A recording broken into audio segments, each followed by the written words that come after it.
país das redes 5G mais rápidas do planeta e de uma cultura pop que conquistou milhões no mundo inteiro. Mas então, por que tantos jovens coreanos estão desesperados para fugir de lá? Em pesquisas recentes, 3 a cada 4 jovens afirmam querer abandonar o próprio país. E mais da metade deles estaria até disposto a renunciar à própria nacionalidade só para começar de novo em outro lugar.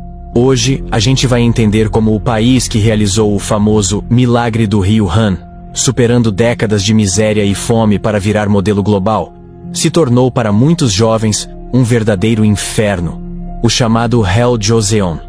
Porque esse sucesso tem um custo, e ele não aparece nas estatísticas do PIB, nem nos rankings de inovação.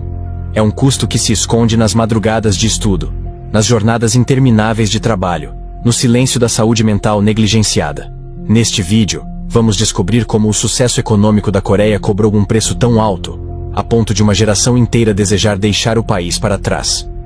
Olhando para a Coreia do Sul hoje, é difícil acreditar que há apenas 60 anos, este país era um dos lugares mais pobres do mundo. Em 1962, o PIB per capita coreano era de apenas $87. Para comparação, o Brasil era quase 3 vezes mais rico naquela época. A Coreia era destruída pela guerra, traumatizada pela divisão das famílias e pela fome extrema. Pessoas que hoje são avós e pais cresceram sentindo a dor da escassez na pele. Muitos não sabiam se haveria comida no dia seguinte. E quem já passou fome uma vez, nunca esquece o medo profundo da miséria. Foi esse medo que impulsionou uma geração inteira a trabalhar sem descanso, sacrificando sonhos, saúde e felicidade para garantir que seus filhos nunca passassem pelo mesmo. Em poucas décadas, esse esforço desesperado gerou o chamado Milagre do Rio Han, o crescimento econômico mais rápido e impressionante da história moderna. Mas para manter esse milagre, surgiu a cultura do pali-pali, que significa rápido rápido em português. Uma obsessão por produtividade extrema, eficiência absoluta, sem espaço para questionamentos ou descanso. O resultado disso é uma sociedade que trocou a liberdade pela eficiência econômica. Uma sociedade que produz riqueza, mas também produz em larga escala ansiedade, depressão e exaustão emocional. Hoje, a Coreia do Sul tem a maior taxa de jovens que tiram suas próprias vidas entre países desenvolvidos e índices alarmantes de transtornos mentais. Uma geração que vê no sucesso de seu país não um motivo de orgulho, mas uma lembrança diária da cobrança por mais desempenho, mais esforço, mais sacrifício. E talvez seja exatamente aí que resida a grande contradição coreana. Um país que venceu economicamente, mas que perdeu parte essencial de si mesmo no caminho. Para entender por que tantos jovens coreanos querem fugir do próprio país, precisamos compreender uma coisa. Na Coreia do Sul, a aparência é tudo. Não é apenas uma questão de estética, é sobrevivência social. Essa obsessão com a imagem vem do confucionismo, uma filosofia antiga que organizou a sociedade coreana em rígidas hierarquias sociais por séculos. Apesar de antigo, ele nunca desapareceu completamente. Na verdade, o confucionismo se adaptou e assumiu uma nova forma: a meritocracia extrema. Nesse sistema, seu valor social é medido constantemente. Existe até um termo para isso: Chaemyeon, ou reputação social. Chaemyeon define se você é aceito ou rejeitado, se consegue um emprego ou fica desempregado, se terá uma vida social ativa ou se viverá isolado. Na prática, virou uma commodity valiosa, algo que você deve cultivar, proteger e exibir o tempo todo, como um troféu. Dentro dessa lógica surge uma metáfora poderosa: a teoria das colheres, ou Spoon Class Theory. Segundo ela, cada pessoa já nasce com uma colher, que define suas chances na vida. A colher de ouro pertence aos ricos, a de prata à classe média alta, a de bronze à classe média, e a colher de barro aos pobres. É uma visão amarga, mas extremamente precisa. Isso significa que quem nasce pobre na Coreia do Sul tem pouquíssimas chances de melhorar de vida, mesmo se estudar muito e se esforçar o tempo todo. É por isso que a palavra coreana para esforço, noryok, virou quase um insulto entre os jovens. Não porque sejam preguiçosos, mas porque perceberam a armadilha que esse discurso esconde. O esforço individual é exaltado como o único caminho para o sucesso, mas a realidade mostra que, na maioria dos casos, isso não passa de uma ilusão. É como correr cada vez mais rápido numa esteira que nunca para de acelerar.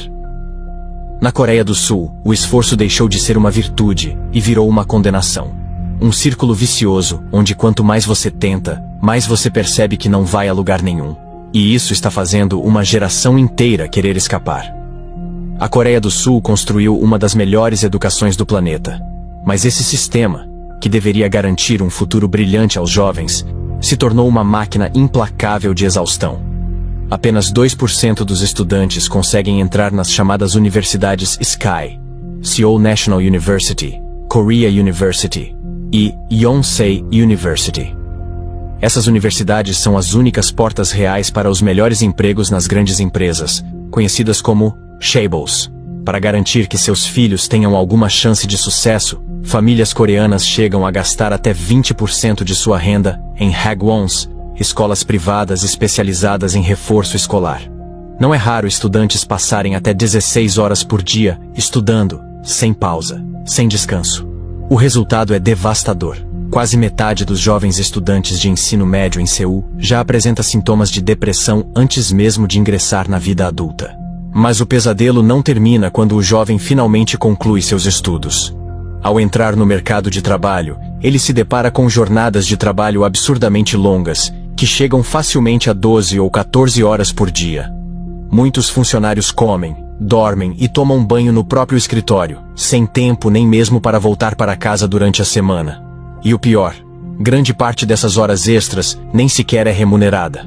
A Coreia está entre os países com as jornadas de trabalho mais extensas do mundo, com uma média anual que supera em várias semanas países como o Brasil.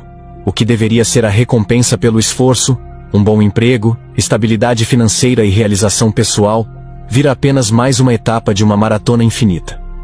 Para os jovens coreanos, estudar muito e trabalhar ainda mais não é garantia de sucesso, é apenas a certeza de mais exaustão e ansiedade. Existe uma palavra cada vez mais popular entre os jovens da Coreia do Sul: Taojo, que significa literalmente escapar de Joseon. Joseon era o antigo nome da Coreia, e hoje representa metaforicamente o sistema social rígido, competitivo e exaustivo do país. Para os jovens coreanos, Taojo é muito mais do que uma expressão da moda. É um movimento crescente de resistência silenciosa. Esses jovens estão dizendo não ao roteiro tradicional, porque já perceberam que esse caminho é uma armadilha. Um ciclo interminável de esforço, competição e sofrimento. Muitos escolhem carreiras menos prestigiadas, mas com mais qualidade de vida. Outros simplesmente se recusam a competir, aceitando empregos temporários. Mas talvez o aspecto mais radical do movimento Taojo seja a crescente emigração. Muitos jovens não enxergam mais futuro no próprio país e decidem tentar a vida fora da Coreia. Para eles, sair da Coreia não é apenas sobre ter um emprego melhor ou aproveitar oportunidades econômicas. É, acima de tudo, sobre a possibilidade de viver sem sufoco, de ter tempo para respirar. Mais da metade dos jovens coreanos consideram emigrar, e muitos deles já deram início ao processo de mudança definitiva. Não é uma fase passageira ou uma rebeldia momentânea. É um desespero real e sistêmico. O movimento Taojo é um alerta para a sociedade coreana.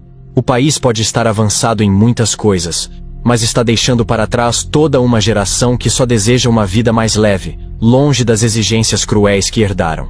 A Coreia do Sul venceu. Venceu nos relatórios internacionais, nos rankings de educação, tecnologia e crescimento econômico.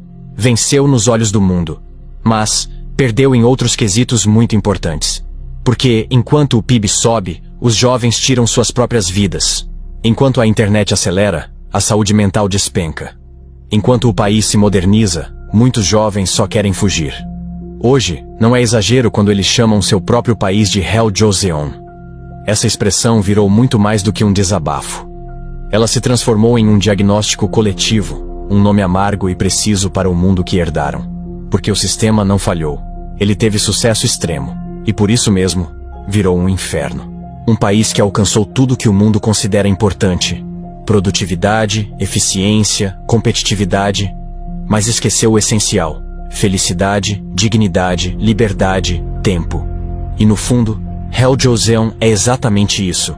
É o nome que uma geração deu a um sistema que exige demais. Uma geração que não quer só sobreviver, quer existir. E se não puder fazer isso onde nasceu, vai buscar um novo país para chamar de lar. Acha que vivemos algo parecido aqui no Brasil? Deixe aí nos comentários.